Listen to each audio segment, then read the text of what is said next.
Bom, eu sou Valéria Lopes, do Vida na Língua, e hoje eu tenho a alegria de receber uma pessoa muito querida, muito especial, que é essa jovem linda que vocês podem ver aí, a Bruna da Justa.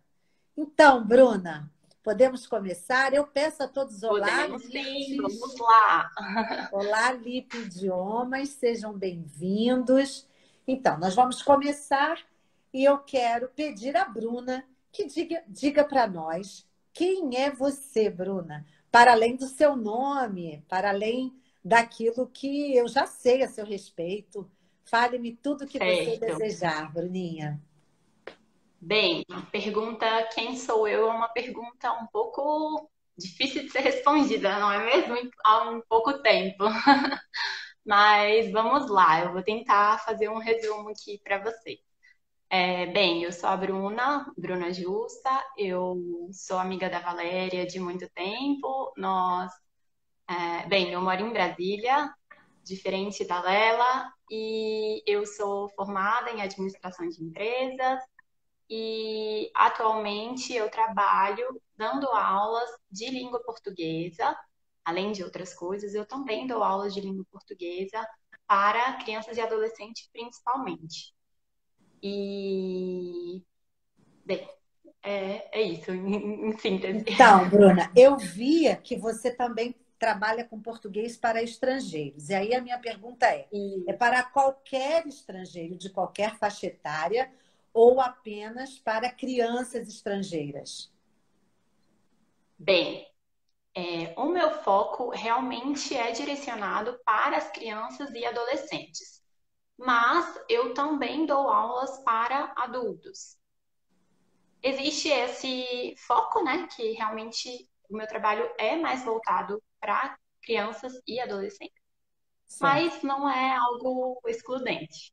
entendi. Então, você também, se surgir aluno ou aluna de maior idade, estrangeiro, que precisa de uma adaptação com a língua portuguesa, você também faz esse trabalho.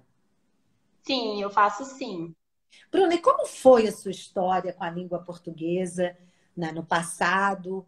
Quando que você despertou para esse desejo de ser professora, de dar aula de língua portuguesa? O que foi que aconteceu? E como é hoje para você o relacionamento com o idioma, com a língua portuguesa? Certo. Bem, vamos contar em ordem, vou contar em ordem cronológica, tá bom? Ótimo. É, Bem, desde pequena eu sempre gostei de estudar idiomas, principalmente o nosso, né? Então, assim, eu tenho muito claro, como a gente conversou um pouco hoje mais cedo, eu tenho muito claras cenas na minha cabeça relacionadas à minha alfabetização, ao meu relacionamento com o português desde a época da escola. E sempre foi algo muito presente na minha vida, porque eu sempre gostei de ler, sempre gostei de escrever. A escrita sempre esteve muito presente ao longo da minha trajetória. Quando criança, eu gostava de escrever, né, coisas pequenas, poemas, eu fazia diários, assim, essas coisas de adolescente mesmo. E aí, depois, mais velha, eu já comecei a fazer coisas mais elaboradas, eu gosto de fazer pequenas crônicas, gosto também de. Tenho a prática de escrever, assim, coisas minhas mesmo, pessoais, sabe? Uhum. Então, eu realmente gosto de ter essa coisa da escrita muito presente, além da leitura, né? Certo. E o que foi que aconteceu que fez você desejar ensinar português para as crianças nesse momento de pandemia, no momento em que você estava atuando no mundo corporativo, mas aí por questões próprias precisou sair daquele trabalho. Como é que foi essa descoberta, esse desejo? Como é que ele foi despertado em você, Bruna? Certo. Bem, eu comecei a dar aulas de português há alguns anos. A minha primeira experiência como professora como professora mesmo, né, não só de língua portuguesa, foi por volta dos meus 20, 21 anos. E naquela época eu comecei, eu comecei diretamente com as crianças e com os adolescentes, né? Foram os meus primeiros alunos mesmo. E o meu primeiro aluno, que foi o meu grande amor em termos que me abriu os olhos para esse tema da educação, foi um menino chamado Gabriel.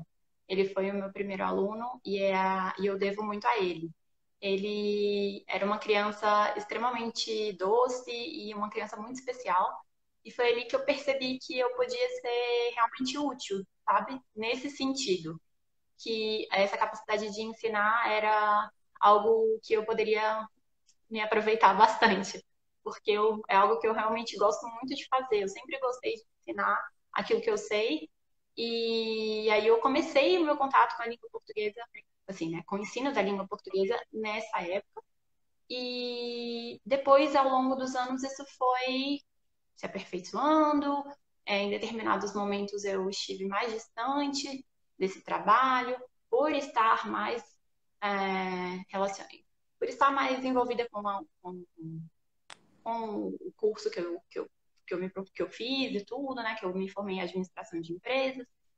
E agora, como você disse, nesse momento de pandemia, eu optei por voltar para esse lugar de professora, que foi algo que eu fico muito grata por ter acontecido, porque foi um momento em que eu pude reviver aquilo que eu tinha encontrado lá atrás, sabe?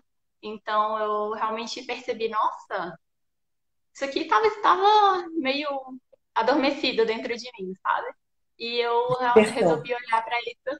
Hã? Despertou.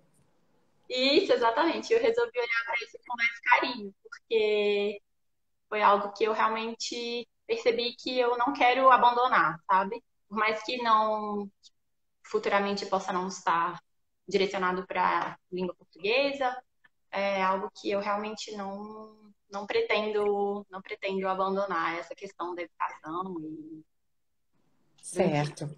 E no mundo universitário e no mundo corporativo, por onde você passou, né, como aluna e como funcionária, qual era a sua observação a respeito do uso que as pessoas na universidade e no mundo corporativo faziam do português? Como era a oralidade, como era a linguagem escrita? Você teve a oportunidade de observar isso?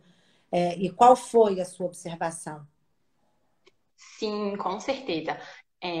Talvez por eu sempre ter essa relação mais profunda com a língua, de essa questão. Talvez por eu ser uma apaixonada pelos idiomas e principalmente pelo nosso, eu sempre estive muito atenta a isso. Então, eu sempre prestei muita atenção. Ah, olha, essa pessoa fala assim, ou essa pessoa escreve assado, sabe? Sempre foi algo que eu observei bastante. E, e em todos os lugares, assim, pelos quais eu passei. E realmente é muito curioso, quando a gente aprende sobre alguma coisa, a gente passa a ter um olhar diferente para aquilo, né? Sim. Então, a gente se torna mais exigente, eu acho, com Na semana passada, determinadas questões. na semana passada eu conversei com a Aline Vale aqui no Língua Afiada e nós falávamos exatamente sobre a pessoa que é o cara da língua portuguesa no seu ambiente de trabalho. Você já se sentiu assim, sendo o cara da língua portuguesa no seu trabalho? Seus colegas virem tirar dúvidas com você ou te pedirem opinião sobre algum texto que eles tenham produzido, um relatório? Como é que era no seu trabalho, fora do trabalho de professora, né? Nos seus trabalhos Sim. anteriores? Como era o uso que se fazia da língua? Que tipo de instrumentos, né, eram solicitados? Textos, produção de texto? Como é que era isso? E-mails? Qual era a frequência maior e o tipo de texto mais comum naquele ambiente em que você trabalhou? E como era Uhum. essa relação sua? Porque, notoriamente, né, você tem uma articulação muito boa, você fala muito bem. Eu sigo você no seu canal, antes no pessoal e agora no português do básico, e vejo que você escreve muito bem. Então, como... Ah, olha o Carlos Felipe. Olha o Né, Valéria, porque eu digo que eu tenho esse vício de linguagem do Né. Pedi para ele contar quantas vezes ele é muito assíduo, né? Está conosco todas as segundas e quartas, praticamente. Então, eu pedi para ele, conte quantas vezes eu vou dizer Né. Não agora não vale. Mas vamos lá, Bruna. Pegou Bem, a pergunta? sim. Sim, sim. Eu já, sim, respondendo a sua primeira pergunta, se eu já me senti essa pessoa, né? Essa pessoa pela qual as outras pessoas procuram para tirar dúvidas sobre a língua portuguesa. Sim, eu já me senti essa pessoa. E me sinto, às vezes, ainda também. Porque, assim, mesmo sem estar envolvida como você falou, né? Mesmo sem ser uma questão de trabalho, tudo, assim, nos meus relacionamentos mesmo, né? Nos meus relacionamentos pessoais, tanto com amigos, quanto com família, ou, não sei, colegas, assim, de trabalho, as pessoas já me pediram ajuda algumas vezes. Ah, você pode dar uma olhada no que eu escrevi, por favor? Eu, não, tá, tudo bem, eu posso sim. E, você pode ver se tem algum erro de português aqui? Você pode ver se o que eu escrevi tá bom, dá para outra pessoa entender, o sentido tá claro. E aí, assim, sim, é comum, né, que quando a gente realmente goste de alguma coisa, eu entenda um pouco mais do que os outros sobre algum tema, as outras pessoas tendem a nos procurar para tirar dúvidas a respeito daquilo, né? Sim. Então, sim, isso já aconteceu comigo, sim, e ainda acontece. Mas eu gosto muito, assim, é uma coisa que eu realmente não me importo de. Não é algo que me chateia de forma alguma, sabe? Pelo contrário, é algo que me deixa muito feliz, porque eu percebo, poxa, então As é pessoas algo estão que, né? reconhecendo esse Sim, diferencial em eu posso você. ajudar as outras pessoas dessa forma, né? Então, Sim. realmente é algo positivo. E você nunca sentiu, da parte de outras pessoas, nenhum tipo de inveja ou de... Ai, meu Deus, me fugiu a palavra. Não preconceito, mas assim, de colocarem sobre você uma pecha de, ela é a sabichona do português. Isso nunca aconteceu com você. Sim, mas bem, na verdade, assim, eu costumo falar que acho que todas as pessoas elas têm referências, né? Todos nós Sim. temos referências para diversos assuntos e diversas áreas da vida, né? Bem, pelo menos eu costumo pensar que sim. Eu tenho as minhas e acredito que todas as pessoas têm as suas também. A gente sempre olha para alguém e fala, poxa, essa pessoa faz isso bem, eu queria fazer tal coisa como essa pessoa, né? E assim como eu tenho, e dessa forma eu também tenho as minhas referências, né? Então, olha o né. Então, assim, eu tenho as minhas referências em todas as áreas, né? Nas diversas áreas da vida. Então, eu percebo que eu já fui referência para pessoas que talvez tenham um conhecimento, digamos assim, aquém do meu nessa área, assim como eu também já pedi referência nessa área, em todas as outras áreas, para outras pessoas, né? Então, Ótimo. eu acho que assim, que a relação é essa mesmo, assim, eu gosto muito dessa ideia de que a educação e o ensino e o aprendizado, eu falo isso, é uma via de mão dupla, né? Porque você nunca para de aprender e você nunca para de ensinar, então, né, funciona em Perfeito, tudo. Bruna. Que lindo, é isso mesmo. A gente tem. Eu falei isso na segunda, eu acho, né? Ninguém é tão pobre que não tenha algo a oferecer para outrem, né? E Sim, ninguém é tão exatamente rico que isso. não tenha algo a receber de outrem. Então, Exatamente. isso extrapola, o ambiente físico, no sentido de ter o que dar fisicamente. Às vezes é uma companhia, às vezes é uma escuta. Então, nós sempre precisamos de alguém que nos escute e sempre haverá alguém que precise ser escutado. E isso em todos os âmbitos da vida ocorre, né? A gente, a gente pode compartilhar afeto, conhecimento, coisas concretas, né, materiais, mas não apenas coisas materiais. Então, essa abertura para dar e abertura maior ainda para receber, porque há um problema. Muitas pessoas são muito livres e muito abertas a oferecer, mas são pouco receptivas a receber, né? Então, é preciso saber receber também. E você falou um ponto, tocou num ponto importante, que é a questão da referência. Porque um dos problemas, eu vejo, um dos problemas para nós, seres humanos, é quando nós começamos a nos comparar com outros e nos sentirmos sempre aquém, não é? Então, isto é um problema para o desenvolvimento humano, porque quando a gente entra nesse nível de comparação, fulano é assim, puxa, por que eu não sou também? Fulano tem isso, por que eu não tenho? Isso é horrível, isso gera um sentimento de impotência, de incapacidade, que não nos permite crescer. Agora, outra coisa é você olhar para alguém, admirar aquilo que uma pessoa, a excelência que ela alcançou numa área e desejar também chegar àquela condição. Então, aquela pessoa se transforma num exemplo, numa inspiração para você. Exatamente, numa Isso inspiração. é Eu gosto dessa maravilhoso, numa palavra também. referência, como você diz, né? E Então, isso é maravilhoso, porque isso nos impulsiona ao crescimento. Mas o que a gente precisa entender sempre mais é que nós nunca saberemos tudo, nem sobre uma única coisa, quanto mais sobre todas as coisas, né?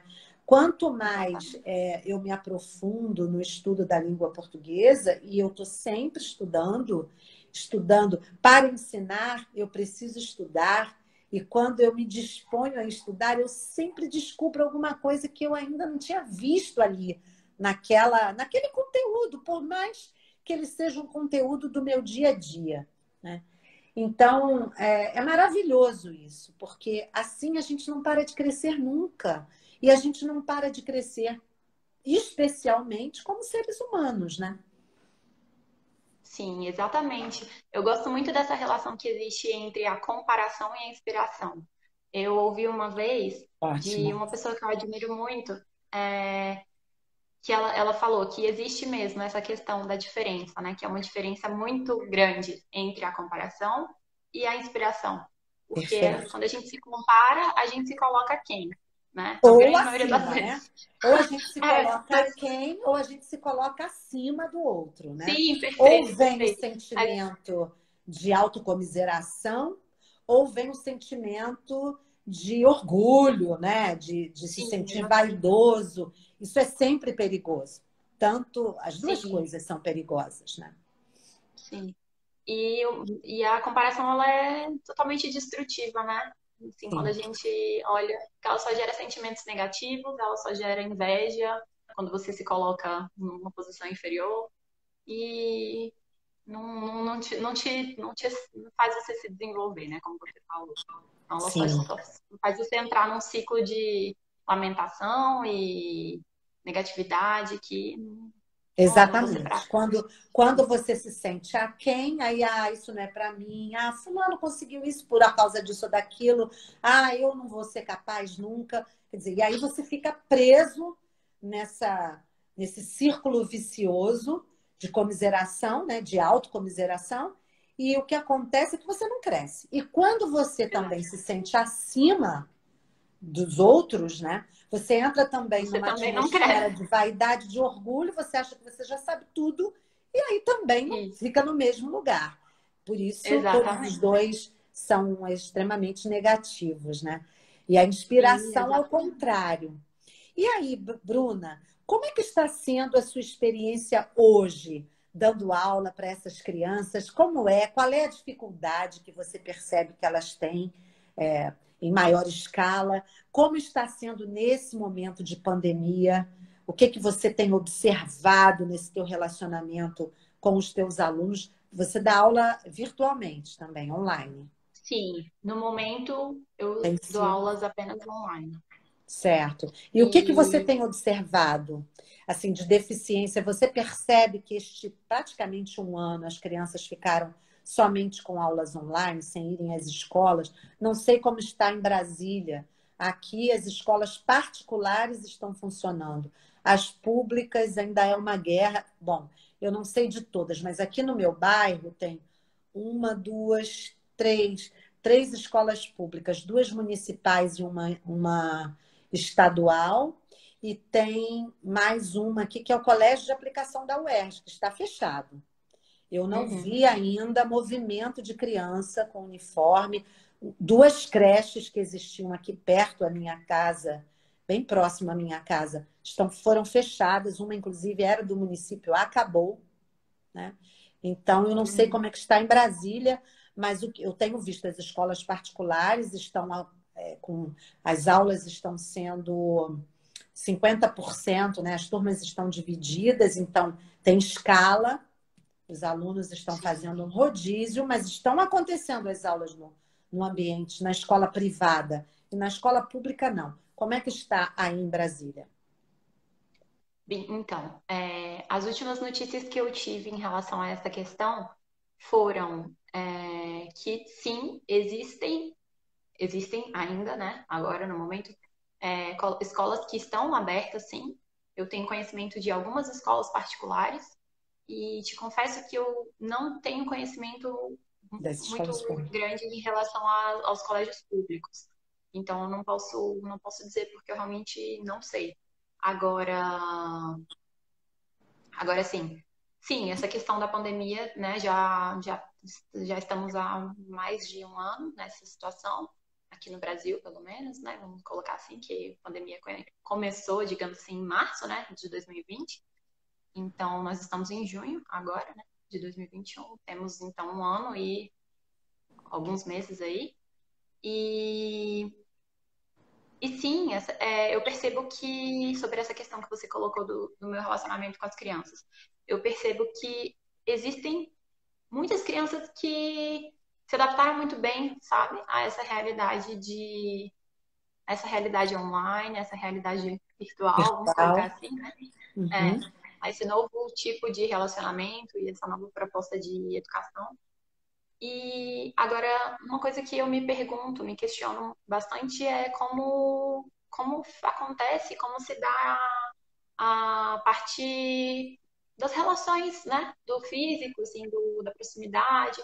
Porque, querendo ou não, enquanto a gente está aqui no virtual, é maravilhoso, por um lado, né? Porque nos permite Podemos, eu no estarmos Rio de juntos de Janeiro, alguma você em forma, né? Brasília, né? E nós estamos Exatamente. podendo E trocar, podendo dialogar.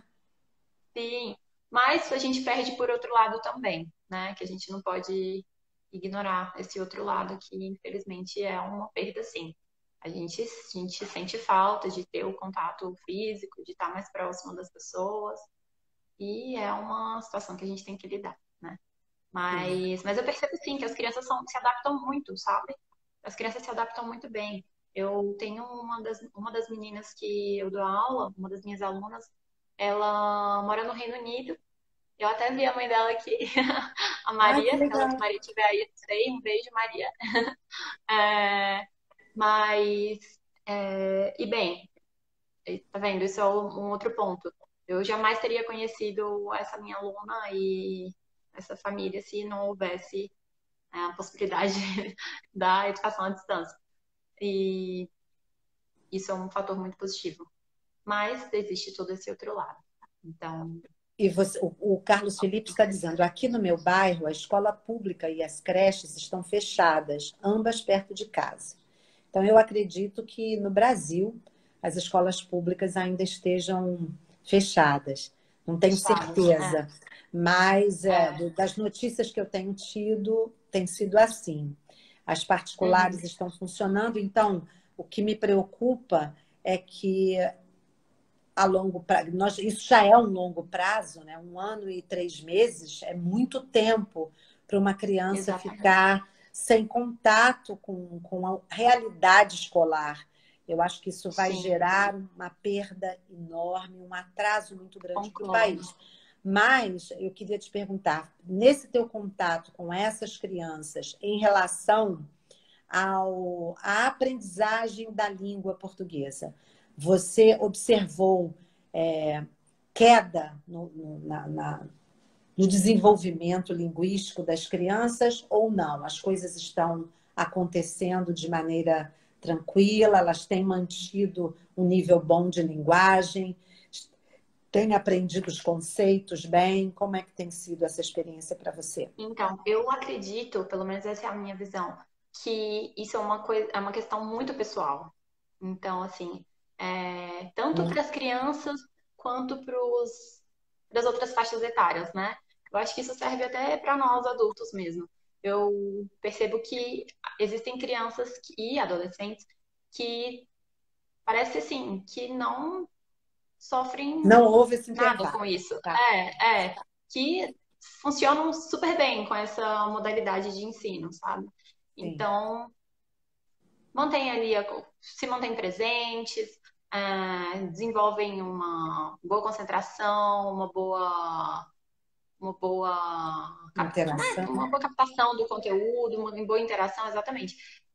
Agora, isso infelizmente não funciona para todos, não são todos que são assim. Assim como a gente pode falar dos adultos, né? Então, por exemplo, ano passado, eu estive estudando em uma instituição e eu estava terminando o meu curso de administração e foi todo ano à distância. Então, assim, eu tive contato com colegas que defendiam muito a possibilidade do ensino à distância. Então, é uma coisa muito difícil de ser, né? Eu De acredito dizer, que para os eu acho isso, eu adultos, acho aquilo. seja mais difícil do que para as crianças. As crianças são muito antenadas e elas se Pois desenvolvem é, eu muito bem nesse concordo. ambiente virtual. Os Exatamente. adultos Eles depende nasceram nesse também. Os ambiente, mais né? jovens é mais fácil, mas às vezes a resistência não é o instrumento, não é o veículo, é a resistência ao trabalho, né? Então, Uhum. isso é o trabalho, porque estudar é trabalho, aprender é trabalhoso, exige uma disponibilidade que nem sempre as pessoas estão afim, não é? E quando Sim, você tem o ambiente físico, por mais que você possa ir sem vontade, mas você tem o convívio com os outros que podem te trazer de volta o interesse. E aí sempre tem alguém que diz alguma coisa. No ambiente virtual, primeiro, você nem sempre se dispõe a abrir a câmera, né? Isso já é uma questão. Nem todo mundo quer abrir exatamente. a câmera. Até porque algumas Exatamente. pessoas, por estarem em casa, ficam muito à vontade e Sim, esquecem. Quer dizer, não se preparam para aquele momento. Ah, eu estou em casa, eu não preciso. Para que eu vou me arrumar? Para que eu vou me maquiar? Eu, às vezes, tenho esse. Às vezes tem dias que eu não estou afim, sabe? Mas se a gente tem um compromisso, e é um compromisso em que você vai encontrar alguém, é importante. É importante que você se prepare para estar com o outro, né? A Pi Luísa está dizendo assim, ó. Visto que a comunicação inclui outros sentidos além do visual e auditivo, a perda existe. Também a rotina coletiva concordo. favorece o engajamento. Exatamente, Luiz, era o que eu estava dizendo aqui. Quando você tem um ambiente físico para estar, você vai encontrar diferentes pessoas que vão estar. Ana Luísa, sim, Ana Luísa, seja bem-vinda. Então, você vai encontrar diferentes pessoas com diferentes ânimos. E esses ânimos vão se tocar, não é? É bom que não haja porcos espinhos, né? Porcos espinhos, que aí vai. O porco espinho, né? Tem até a teoria do porco espinho, que é aquele que espeta todo mundo e afugenta as pessoas. Mas é sempre bom. Mas é isso, Ana Luísa, exatamente. A rotina coletiva favorece, sim, o engajamento. Eu acho que sim. Mas Eu também, concordo. também é necessário que nós, enquanto indivíduos, nos abramos a outras possibilidades. Eu acho que a pandemia trouxe esse desafio para todo mundo. Para mim, está sendo uma experiência assim inenarrável, sabe? Porque se eu pensar há 2 anos atrás, eu não me via nesse ambiente de redes sociais, muito menos falando sobre coisas importantes e sérias, porque eu via tantas bobagens. E, Sim. e aí, com a pandemia, com a minha aposentadoria, com a minha mudança para Portugal, que vai acontecer agora em agosto, definitivamente, né? Meu país vai ser outro, mas então é um desafio enorme, mas também quanta gratidão, sabe? Como eu tenho recebido das pessoas encorajamento, não só encorajamento, mas também valor, sabe? Valorização do trabalho. Claro que tem sempre um ou outro que é inadequado, mas isso não importa, né? A gente está aqui Isso com uma vai existir em qualquer finalidade. situação. Exatamente, vai sempre existir. O do contra faz parte. E também a gente aprende a lidar com isso, né? Bom, eu quero te fazer uma outra pergunta e vamos ver aí se alguém quer. A Ana Luísa está dizendo: eu não sei como está sendo o desenvolvimento das crianças com dificuldades de aprendizagem, atenção, etc. Quando a aula é individual, creio que existe uma resposta. Não sei se a Bruna quer Concordo. comentar. Eu imagino que, como eu dou aula individual apenas, pelo menos por hora, eu não tenho essa experiência do virtual, de ser professora para uma turma no virtual, né? Sim, Então, não tenho essa experiência, não posso falar desse lugar. Mas eu imagino que, agora é o que eu imagino, assim, me colocando na condição de professora nessa situação. Eu imagino que deva ser algo, certamente é, né? Algo mais difícil, porque uma sim, coisa é você lidar com uma pessoa só, você vai direcionar toda a sua atenção, todo o seu conhecimento, tudo para ela apenas. Né? Outra coisa é você lidar com diversas pessoas no mesmo ambiente. Isso seria tanto para uma situação presencial quanto para uma situação online. Então, imagino que seja um cenário bem mais desafiador para um professor encarar uma turma do que encarar, né, uma aula individual. sim, porque no grupo existem diversidades de interesse, Exatamente. inclusive, né? E Exatamente. eu estou agora com o meu primeiro curso online. Então, só o primeiro módulo foi ao ar e o segundo módulo está sendo concluído agora. Então, eu ainda não tive feedback, mas eu fiz questão e eu acredito que, mesmo no futuro, eu ainda farei questão de ter encontros. Nesse caso, como são 10 módulos, eu criei 2 aulas presenciais, quer dizer, presenciais online, né? Aulas Uhum. Ao vivo, presenciais né? ao vivo, Seria isso. isso. Muito Tá. obrigada, Bruna. Aulas ao vivo online, porque eu quero poder interagir diretamente com as pessoas. É claro que há o espaço dos comentários, no qual elas vão poder colocar as suas perguntas e interagir comigo, mas eu gosto desse olho no olho, eu gosto dessa possibilidade de encontro. Bom, eu queria te perguntar uma coisa. O que mais lhe chama atenção no uso da língua portuguesa? O que mais lhe chamou a atenção no uso da língua portuguesa no ambiente corporativo? Em relação à qualidade, essas pessoas com quem você trocou experiências, elas usavam um nível mais próximos da norma culta ou não? Era uma linguagem mais distensa, um coloquial distenso, que beirava ao descuido também. E isso você atribuiria a uma formação ou falta dela?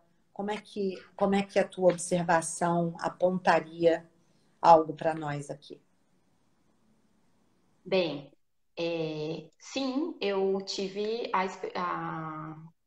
eu tenho, assim, eu tive a possibilidade de conviver com pessoas que se expressavam melhor e se expressam, né? Tenham ainda melhor, e pessoas que se expressam, digamos, de uma forma mais aquém. Então, assim, eu acho que eu tenho aprendido muito que tudo a gente comunica, né? Então, tudo comunica. A nossa linguagem verbal, a nossa linguagem corporal, o nosso tom de voz, o nosso, né? O nosso olhar, tudo. As nossas expressões, tudo, tudo. Então, não seria diferente com a língua, né? Sim.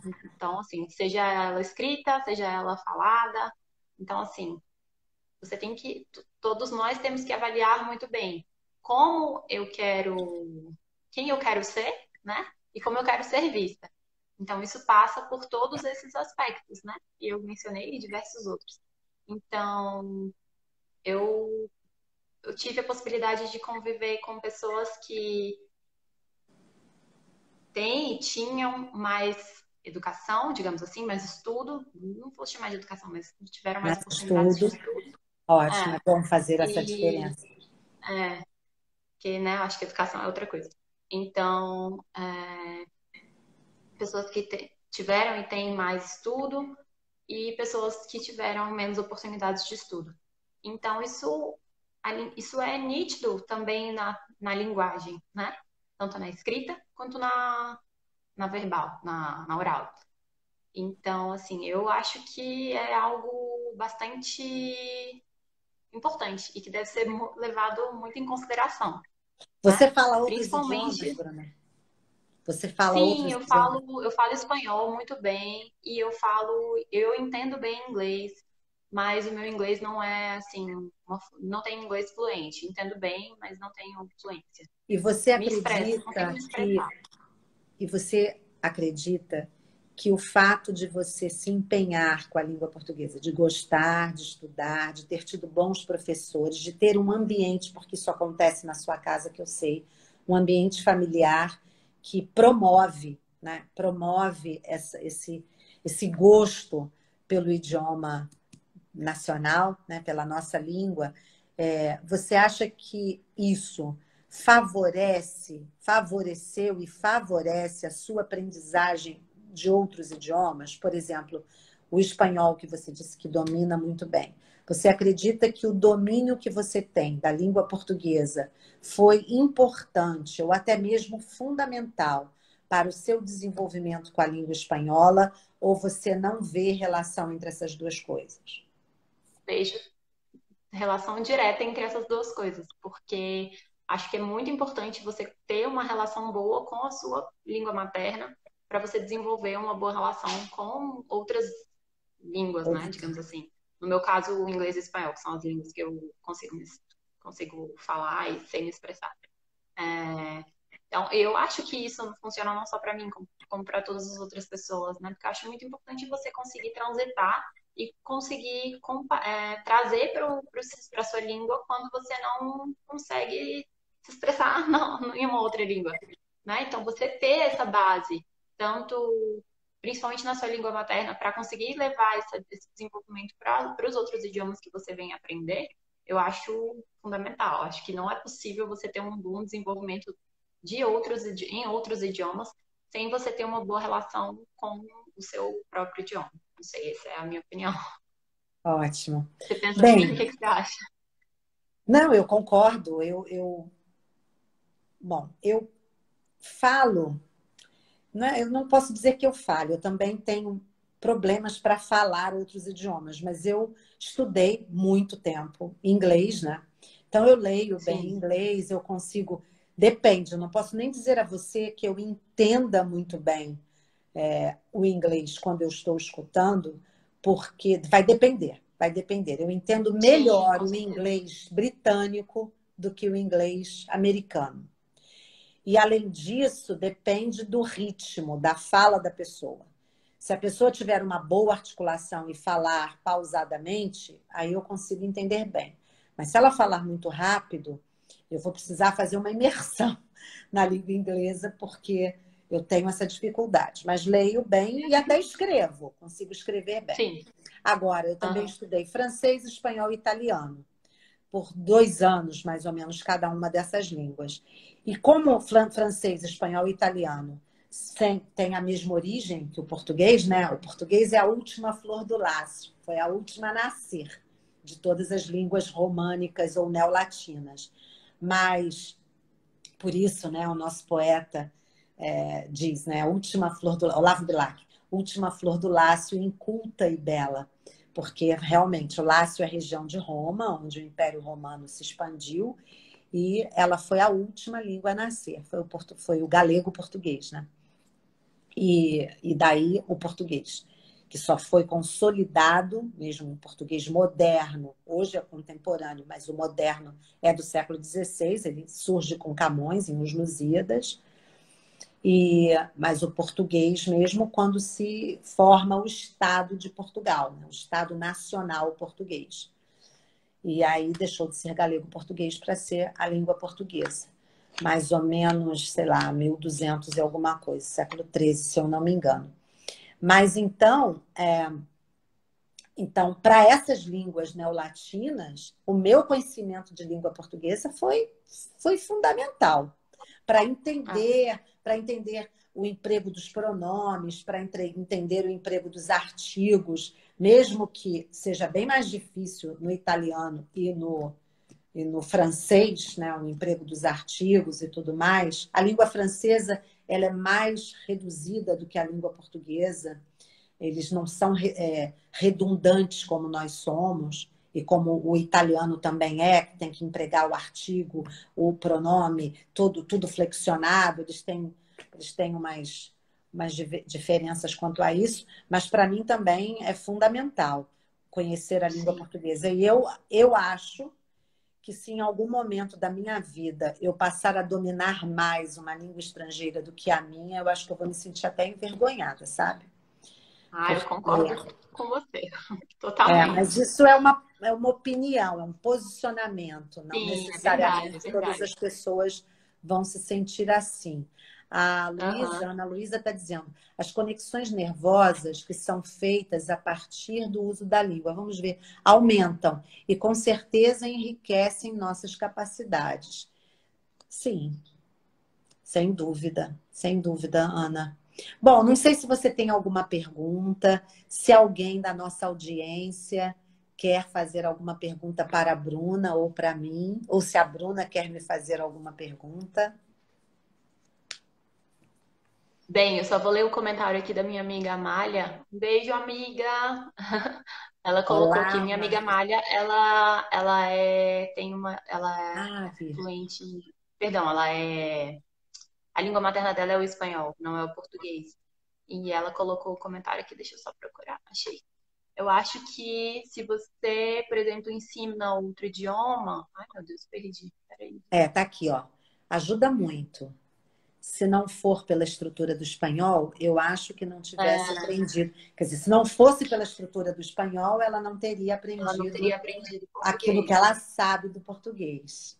Ótimo, é Exatamente. isso. Funciona em todas as origens. Se a sua origem Sim. é espanhola, o domínio da sua língua vai favorecer o conhecimento da língua portuguesa e das outras línguas neolatinas, talvez mais do que do alemão e do inglês ou do russo, que tem outras origens. Sim, Porém, exatamente. tem muitas teorias que falam sobre isso, que quando você conhece 2 idiomas, se você conhecer 2 idiomas, a partir dali você vai fazendo relações e aprendendo muito mais facilmente todos os outros, né?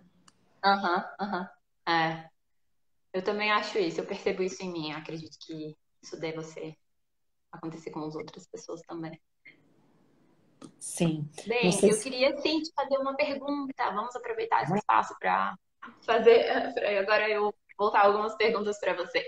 Eu queria te perguntar, na sua experiência como professora de língua portuguesa, o que você mais gostou e gosta de nessa experiência e o que você não gosta tanto assim? No Me conta um pouco. magistério, de uma maneira geral, ou no específico da língua portuguesa? Podemos fazer As voltado duas para a língua coisas? portuguesa. Então, Ou as duas coisas, como você preferir. sobre o magistério, eu acho que ensinar é uma arte, porque é de uma beleza. Eu não posso dizer que eu sempre tenha conseguido tornar as minhas aulas belas e que as minhas salas de aula sempre tenham sido a beleza, né? A corporificação do belo. Não posso afirmar isso, porque seria até arrogante da minha parte. E vaidade. Mas, assim, ensinar, né? A própria palavra ensinar é mostrar, revelar o que está dentro do sinal. É isso que significa ensinar, ensino, né? Então, para mim, no magistério, esse desvelar, sabe? Estar diante do outro, com a possibilidade de abrir os olhos do outro, de deixar que os seus olhos sejam abertos por aquelas pessoas que a priori são seus alunos, sem luz. Então, o professor é aquele que leva a luz, né? Aluno significa isso, né? Sem luz. Então, o professor seria o que leva a luz. O professor, o que professa, o que leva a fé, né? Que gera a credibilidade, que faz acreditar. Então, quando eu penso na etimologia dessas palavras, eu digo que, para mim, no magistério, encontrar o outro e poder condividir, sabe? Mais do que compartilhar, mas condividir mesmo. Dividir aquilo que me foi dado pela vida, pelo tempo, pelos encontros que fiz, né? Pelos encontros com os autores, mesmo que por meio dos livros. Então, isso me maravilha. Eu sou apaixonada por essa relação interpessoal. Então, eu sinto mesmo muita falta, muita falta. Tanto que hoje em dia, quando eu estou gravando as minhas aulas sem ninguém, né, sem ninguém diante de mim, para colocá-la lá na plataforma onde os alunos irão recebê-la, eu tenho que pensar nos meus alunos. Eu não consigo dar aula se eu não visualizar uma turma, se eu não pensar em alguém, sabe? É muito difícil para mim esse Aham. exercício. Mas tem sido um desafio interessante. Então, isso me apaixona. O que eu mais gosto é de encontrar a pessoa, sabe? E de poder compartilhar com ela um pouco daquilo que a vida construiu em mim e poder receber dela tudo aquilo que ela estiver disposta a oferecer. Então, isso é espetacular. Não tem preço, sabe? É um Sim, valor concordo incomensurável. totalmente. Agora, no que diz respeito à língua portuguesa mesmo, quando eu me tornei professora de língua portuguesa, eu me tornei por causa da literatura. Era a literatura a minha paixão. Porém, é muito interessante isso. Na vida, no magistério, ao longo dos meus 39 anos de magistério, 38 na sala presencial, né? E agora um ano na sala virtual, mas nos meus 39 anos de magistério, eu tive muito mais oportunidade de dar aula de língua e redação, do que de literatura. Eu Aham. dei aula de literatura também, mas eu diria que 90% do meu tempo de É. professora foi com aulas de língua portuguesa. E aí, na Uhum. língua portuguesa, eu gosto demais da sintaxe. Eu gosto Uhum. muito, né, da análise Uhum. sintática. Eu acho extraordinário. É um raciocínio matemático. Eu gosto muito da análise sintática. Eu também E, gosto bastante. Concordo com você. agora, literatura, eu sou apaixonada pelo realismo. Não sei nem dizer por quê, assim, qual é o motivo. Eu gosto, mas nós temos muito bons autores contemporâneos, né? Também gosto da geração já chamada de pós-moderna, mas que vai pegar lá Clarice Lispector, Guimarães Rosa, esses autores dos anos 50 para cá, né? Mas, nossa, literatura é fascinante, fascinante. Conhecer o mundo pela literatura É belo demais. Mas as minhas preferidas são mulheres. As minhas preferidas no pós-modernismo e na literatura pós-moderna contemporânea, né? Então, eu tenho a Clarice Lispector, é a minha grande paixão.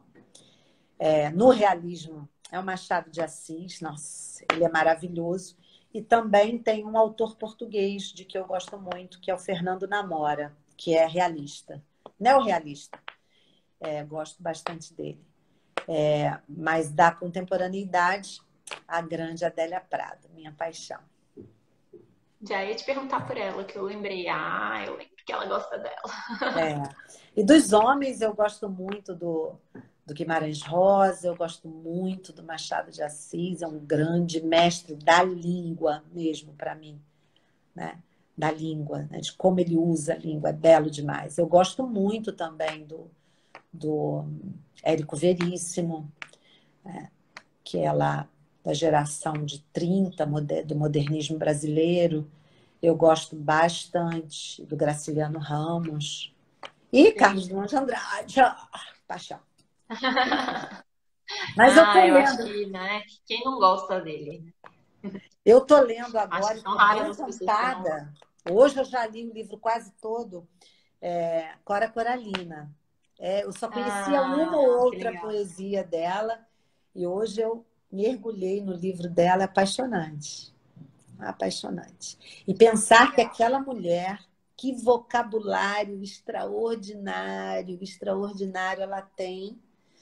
Confesso que tem algumas palavras que eu sublinhei, até depois eu vou olhar no dicionário, eu não costumo parar para procurar no dicionário, eu vou lendo e vou marcando, né? Porque tem Sim, palavras ali que eu, sinceramente, não fazem parte, elas não fazem parte do meu léxico. sim. Bom, Ai, que Bruninha, legal. não Eu sei também se acho mais que algum. essa questão da literatura é algo muito, realmente muito, muito legal, muito, dá para aprender demais com todos esses clássicos que você citou aí. Olha, o Carlos Felipe, Bom a gente tem demais. pouquinho tempo aqui, mas o Carlos Felipe fez uma pergunta para você. Bruna, como é lidar com a sinceridade barra espontaneidade dos pequenos? Ah, que legal! Gostei dessa pergunta.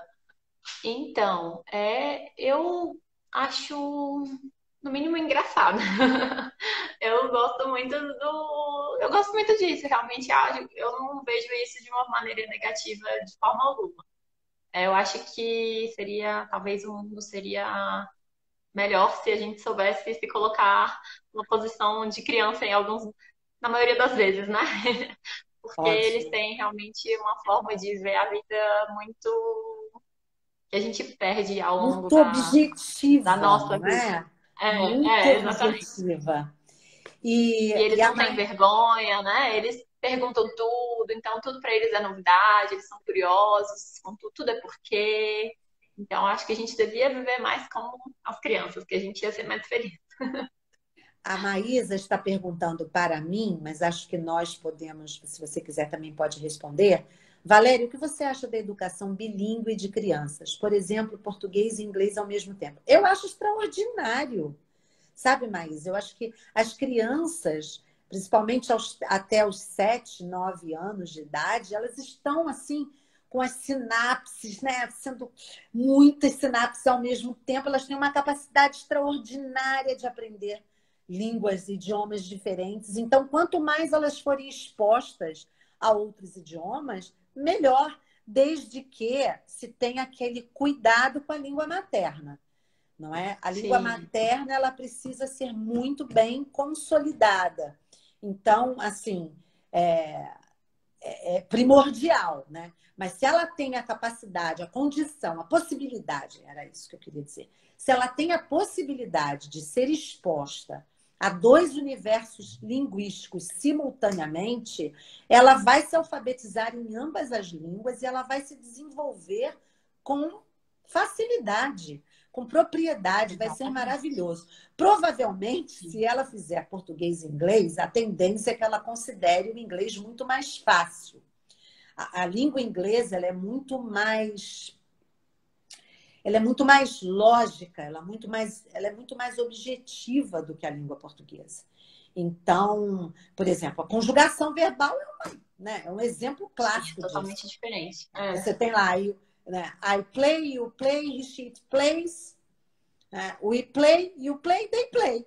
E Pronto. aí você vai ter, eu brinco, tu brincas, ele brinca, nós brincamos, vós brincais, eles brincam. Olha só, não é? E aí, se for no passado, played, né? Played, played, played, played, played. Quem vai flexionar o verbo vai ser a língua que você está traduzindo, porque o inglês você tem lá o pronome marcando a pessoa verbal e mais nada. Então, é muito mais simples, né? Então, ela vai considerar mais fácil. Mas eu acho espetacular que elas possam ter se elas tiverem essa possibilidade, incentive o máximo possível, estimule o máximo possível. E se puder introduzir uma terceira, melhor ainda. Eu tenho filhos de amigos meus que moraram no México, nos Estados Unidos, agora estão na Suíça. Então, eles já sabiam falar o português, porque os pais são brasileiros, então eles falam português em casa, mas eles aprenderam inglês e usam inglês, eles aprenderam espanhol e usam espanhol. Agora, morando na Suíça, eles estão aprendendo francês e alemão e já estão fluentes. Olha que maravilha. Olha já só, são poliglotas. Poliglotas, né? Maravilhoso. A Maísa está comentando, Bruna, é verdade. Vejo crianças sendo educadas em português e inglês e a maioria delas prefere o inglês. Inclusive, nós temos uma criança conhecida que tem alguns probleminhas de saúde e a expressão dela é muito mais fácil no inglês do que no português, embora ela seja brasileira, pais brasileiros, morem no Brasil, ela se sente mais mas ela consegue se comunicar com muito mais facilidade. Ela tem algumas dificuldades de comunicação. Eu não posso nem dizer que seja problema de saúde, não, problemas de formação mesmo. Então, ela tem alguma dificuldade de comunicação, mas no inglês ela interage muito bem. Bem, meus queridos, faltam 3 minutos. Não quero que caia a nossa live sem que a gente possa agradecer a Bruna. Bruna, foi uma delícia conversar com você. Muito obrigada pelo a Fono Beatriz Cipriano está aqui. A Fono Beatriz Cipriano está aqui e em breve vamos fazer uma live com ela também. Então, eu quero agradecer a tua participação. Eu desejo que você seja muito bem-sucedida no seu trabalho com as crianças, que o Vida na Língua possa te ajudar no que for possível, que eu, né, enquanto protagonista do Vida na Língua, eu me coloco à sua disposição para aquilo que eu puder fazer, né, puder colaborar com você. Eis-me aqui. Muito obrigada. Muito obrigada pelo convite, Lela. Fiquei muito feliz por ter compartilhado esse momento de minha primeira live com você. Foi uma experiência muito legal. Espero que a gente possa fazer outra. A Tatiana está te parabenizando, diz que foi muito legal. Beijo, Tati. Obrigada. Então, minha querida, um beijo grande para você e toda a sua família. Sucesso. Outro beijo grande para todo mundo aí. Muito obrigada. Muito obrigada à audiência, aos amigos da Bruna. Então, os meus amigos que estão presentes, conheçam o canal da Bruna, @Português do Básico, não é isso? Isso. É Português do Básico, tudo junto. Isso mesmo. Ou quem é amigo da Bruna, se quiser, @Vida na Língua. Muito obrigada a todos. Obrigada a vocês. A Rosângela está dizendo muito obrigada por mais uma live deliciosa. Beijos, Bruna e Lela. Muito obrigada, Rô. Muito obrigada a todos que puderam participar, né? Aos nossos amigos fiéis, né? Que já são amigos. A Tati, a Beatriz, o Carlos Felipe, né? A Charlot, a Dani e tantos outros que estiveram aqui. Sejam bem-vindos os que estiveram pela primeira vez. Muito obrigada pela participação de vocês. E até segunda-feira, mastigando a língua. E quarta-feira, língua afiada. Beijo, Bruna. Muito obrigada. Um beijo. Tchau, minha querida. Tchau, tchau. Tchau, tchau, gente.